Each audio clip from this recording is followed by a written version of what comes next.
నమస్తే. మాజీ మంత్రి కేటీఆర్ కాంగ్రెస్ పార్టీ నాయకుల మీద విరుచుకుపడుతున్నారు. 6 నెలల తర్వాత ప్రజలు విరుచుకుపడతారంటూ కూడా కామెంట్ చేస్తున్నారు. మరోవైపు నిన్న మొన్నటి వరకు దావోస్ వెళ్ళి వచ్చినటువంటి ముఖ్యమంత్రి రేవంత్ రెడ్డి గారు ఇంగ్లీష్ భాష మీద కొంత సోషల్ మీడియాలో ట్రోల్స్ కూడా చేస్తున్నటువంటి పరిస్థితి మనకు కనిపిస్తుంది. సో మాట్లాడిద్దాం ఇదే అంశం మీద. కాంగ్రెస్ పార్టీ సీనియర్ నాయకులు బెలయ్య నాయక్ గారు ఉన్నారు. సో ఎట్లా చూడవచ్చు ముఖ్యమంత్రి గారు మాట్లాడినటువంటి ఇంగ్లీష్కు కేటీఆర్ గారి ఇంగ్లీష్కు కంపేర్ చేస్తూ సోషల్ మీడియాలో కొన్ని మీమ్స్ వస్తున్నాయి, ట్రోల్స్ వస్తూ ఉన్నాయి. ఏం చెప్తారు? ఇప్పుడు మా ముఖ్యమంత్రి రేవంత్ రెడ్డి గారు ఒక రైతు బిడ్డ, వ్యవసాయం చేసి కష్టపడి పైకి వచ్చినోడు. అమెరికాలో బాత్రూమ్లు కడిగి ఇంగ్లీష్ నేర్చుకోలే. అమెరికాలో బాత్రూమ్లు కడిగేటోళ్ళు కూడా ఇంగ్లీష్లోనే మాట్లాడతారు, వాళ్ళ మాతృభాష అది. వాళ్ళ దగ్గరికి పోయి పని చేసిన వాళ్ళు అదే మాట్లాడతారు. మా మాతృభాష తెలుగు. ఇంగ్లీష్ అనేది భాష అనేది అవసరాల కోసం నేర్చుకునేది. ఇప్పుడు మేము లంబాడి భాష మాట్లాడతాం. లంబాడి భాష వస్తుంది ఆయనకు, తండాకు వస్తే తండాలో పుట్టి పెరిగిన వాళ్ళకు లంబాడి భాష వస్తుంది. తెలుగు అవసరమైంది కాబట్టి తెలుగు నేర్చుకున్నా. నేను ఇంజనీరింగ్ చదువుకున్నా కాబట్టి ఇంగ్లీష్ నేర్చుకున్నా, హిందీ కూడా నేర్చుకున్నా అవసరాల రీత్యా. ఇంటర్మీడియట్లో ఇంగ్లీష్ సెకండ్ లాంగ్వేజ్ కాబట్టి. భాష ఉద్దేశం నీ భావాన్ని కమ్యూనికేట్ చేయడం. నువ్వు పెద్ద పొడుంగి కానివి, నీకు అద్భుతమైన ఇంగ్లీష్ వచ్చి ఏం బిక్కినావు మరి? 37,000 కోట్ల అగ్రిమెంట్ తీసుకొని వస్తుండు మా ముఖ్యమంత్రి పోయి. ఆయన నువ్వు అనుకునేటటువంటి రాని ఇంగ్లీష్ మాట్లాడే, కానీ వానికి అర్థమైంది. నీకు అర్థమైతే కాకుంటేంది. ఎవడైతే ఇక్కడ పెట్టుబడి పెట్టాలనుకున్నాడో వానికి అర్థమైంది కదా, వానికి అర్థం చేయించగలిగినాం కదా, చాలు మాకు. కాబట్టి ఎదుటోళ్ళను అవమానించాలి, డిగ్రేడ్ చేయాలి అన్నప్పుడు ఆయనలో ఉన్నటువంటి లోపాలను ఎత్తి చూపి అటాక్ చేయడం అనేటటువంటిది చిల్లర ఎత్తుగడ. ఈ చిల్లర ప్రచారాలు బంద్ చేయండి. రేవంత్ రెడ్డి సక్సెసా ఫెయిల్యూరా చెప్పండి. 40 రోజుల్లో రాకెట్ స్పీడ్లో సక్సెస్ పోతున్నది. రాకెట్ స్పీడ్, మామూలు స్పీడ్ కాదు, రాకెట్ స్పీడ్లో పోతున్నది. ఇక ఆయనకి నువ్వు కేటీఆర్కి మాట్లాడడానికి ఏమున్నది, దాంట్లో బేసే లేదు. కానీ తెలంగాణను బంగారు పల్లెంలో పెట్టిస్తా ఉన్నాం కాంగ్రెస్ వాళ్ళకంటూ కామెంట్ చేస్తారు. వాస్తవమే అనుకోవాలా? అందుకనే కదా కాళేశ్వరం పిల్లలు కూలిపోతున్నాయి, కాళేశ్వరం పిల్లలు కొట్టుకపోతున్నాయి, లేకుంటే కంపౌండ్ వాళ్ళు కొట్టుకపోతున్నాయి. పంది కొక్కులు దొవ్విన పొక్కలు ఎట్లయితే ఉంటాయో మొత్తం ఆర్థిక వ్యవస్థ పొక్కలు అట్లా దొడిరు. పంది కొక్కులు దొవ్విన పొక్కలు లెక్క పొక్కలు తయారు చేసారు. ఆ పొక్కలన్నిటి ఒక్కొక్కటి బయటికి వస్తా అంటే దిమ్మ తిరిగిపోతున్నటువంటి పరిస్థితి ఉంది. బంగారు పల్లెంలో ఇయ్యలే, దోచుకొని మొత్తం మీ కుటుంబాలను బంగారు కుటుంబాలుగా మార్చుకున్నారు, బంగారు గడీలు కట్టుకున్నారు. ఇవాళ మీ కుటుంబం అంతా కూడా ఎవ్వరికి 1000 ఎకరాల ఫామ్ హౌజులు వచ్చినాయి. ప్రజలకు ఉద్యోగాలు రాలే, నిరుద్యోగులకు ఉద్యోగాలు రాలే. ఇది అర్థమైనటువంటి పరిస్థితి ఉంది. అందుకనే కేటీఆర్ గారు దయచేసి ఇటువంటి పిచ్చి మాటలు మాట్లాడకండి. ఇవాళ తెలంగాణ రాష్ట్రం ఎంతో అద్భుతంగా అభివృద్ధి చెందుతుందని మీ చేతిలో పెడితే నాకు దాదాపు 15 లక్షల కోట్ల రూపాయలు, 1-2 5 సంవత్సరాల, ఈ 9 సంవత్సరాల కాలంలో 20 లక్షల కోట్లు నాకేసిర్రు.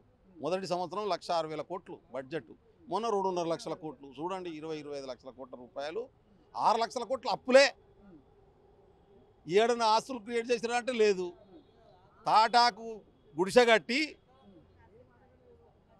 బంగ్లా పైసలు ఖర్చు పెట్టించారు. చిన్న ఇన్వెస్టిగేషన్లో వచ్చింది. బిహెచ్ఎల్ అనే కంపెనీ అందరికీ తెలుసు కదా, అది కరెంటు మోటార్లు తయారు చేసి ఇచ్చింది. ఆడికెళ్ళి తీసుకుపోయి కాళేశ్వరంలో ఫిట్ చేసిర్రు.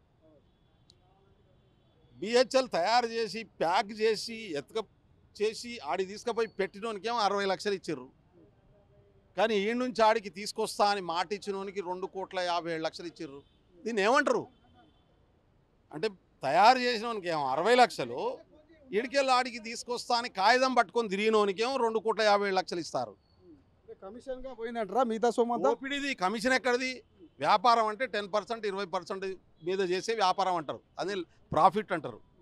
కానీ 4 రెట్లు, 5 రెట్లు, 400 రెట్లు తినడాన్ని వ్యాపారం అన్నారు, దాన్ని దోపిడి అంటారు. అట్లా దోసుకున్నారు వీళ్ళు, దొంగల ముఠా అంట. అందుకనే నేను అదే దోపిడీదారులు అప్పట్లో ఆదానిని తిట్టినటువంటి వాళ్ళ ఇప్పుడు ఆదానితో దోస్తే ఏంటంటూ కూడా కామెంట్ చేస్తారు. ఎట్లా చూసుకోవచ్చు మరి? ఆదాని దోపిడీని ఇవాళ కూడా వ్యతిరేకిస్తాం. ఆయన సెల్ కంపెనీలో వచ్చిన 20,000 కోట్ల రూపాయలు ఎక్కడి తేల్చామని కేంద్ర ప్రభుత్వాన్ని ఈరోజు కూడా డిమాండ్ చేస్తున్నాం. కానీ అదాని చట్ట ప్రకారం చేసే వ్యాపారాన్ని వ్యతిరేకించాం. చట్ట ప్రకారం అదాని ఒక పారిశ్రామికవేత్తగా వ్యాపారాలు చేసుకోవచ్చు, దాన్ని వద్దనం.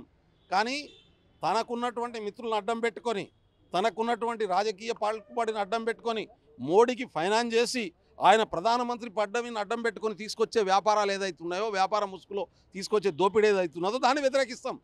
అదాని పోర్టులో వచ్చే డ్రగ్స్ ఎక్కడికి వెళ్ళి వస్తున్నాయో చెప్పమంటాం. ఈరోజు కూడా అడుగుతాం. అడ్డగోలుగా కృష్ణపట్నం రేవును నీ పలుకుబడిని ఉపయోగించి గుంజుకుంటే వ్యతిరేకిస్తాం. చట్టం ప్రకారం నువ్వు భూమి తీసుకో, చట్టం ప్రకారం పరిశ్రమ పెట్టు, రాష్ట్ర ప్రభుత్వంగా సహకరిస్తాం. దీని మధ్యన తేడా తెలియదా? కేటీఆర్ తెలియదా? అమాయకుడా? ప్రపంచం అంతా తిరిగినా అని చెప్పుకుంటావు కదా. వ్యాపారానికి దోపిడీకి మధ్యన తేడా ఉంటుంది. కాంగ్రెస్ పార్టీ వ్యాపారాన్ని ఎంకరేజ్ చేస్తుంది, దోపిడీని తరిమి కొడుతుంది. ఈ తేడా ఉన్నది. అదాని ఇవాళ ఇక్కడ పెట్టుబడులు పెట్టి వ్యాపారం చేసుకుంటా అంటుండు. ఎస్, ఖచ్చితంగా ఆహ్వానిస్తాం వ్యాపారం చేయడానికి. దోచుకుంటానంటే కుదరదు. ఆ అవకాశం మేము ఇయ్యం. ఏం చెప్తారట? బీజేపీ ఎంపీ ఎన్నికలకు సర్వం సిద్ధమవుతుంది. బీఆర్ఎస్ కూడా రివ్యూలు మీటింగ్లో. సో కాంగ్రెస్లో ఏమైనా మొదలైందా ఎంపీ ఎలక్షన్స్ కోసం హడావిడి? ఇక్కడ బీజేపీ అయితే లేదు, ఓన్లీ కాంగ్రెస్ కనబడుతుంది. 17 సీట్లకు 17 సీట్లు కాంగ్రెస్ పార్టీ గెలుస్తుంది. టీఆర్ఎస్ చేతులు దారేసింది, జబ్బలు దారేసింది. కేటీఆర్ గారు బయటికి వెళ్తలేరు, ఆరోగ్యం బాగాలేక. కేసీఆర్ గారు, కేటీఆర్ గారు పిచ్చి పిచ్చి మాటలు మాట్లాడుతున్నారు. రివ్యూలలో వాళ్ళ నాయకులంతా వచ్చి ఆయననే తిడుతున్నారు. నువ్వు చేయబట్టే ఓడిపోయింది అంటున్నారు. కాబట్టి ఇక్కడ కాంగ్రెస్ పార్టీకి పార్లమెంట్ ఎన్నికల్లో పోటీ లేదు. వన్ సైడెడ్గా తెలంగాణ ప్రజలందరూ కూడా రాహుల్ గాంధీని ప్రధానమంత్రి చేయాలని చెప్పి ఓట్లు వేయబోతున్నారు. 17 సీట్లు గెలవబోతున్నాం. Thank you.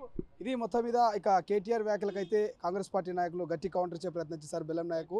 సో చూద్దాం ఏం జరగబోతుంది. ఎంపీ ఎన్నికల్లో ఎన్ని మెజారిటీ ఆఫ్ సీట్లు కాంగ్రెస్ పార్టీ సొంతం చేసుకోబోతుంది అనే దాని గురించి కొన్ని రోజులు ఆగాల్సిందే ఏం జరగబోతుందో. సో ఇక కెమెరా పర్సన్ అజయ్తో శ్రీశైలం, తొలి వెలుగు, హైదరాబాద్.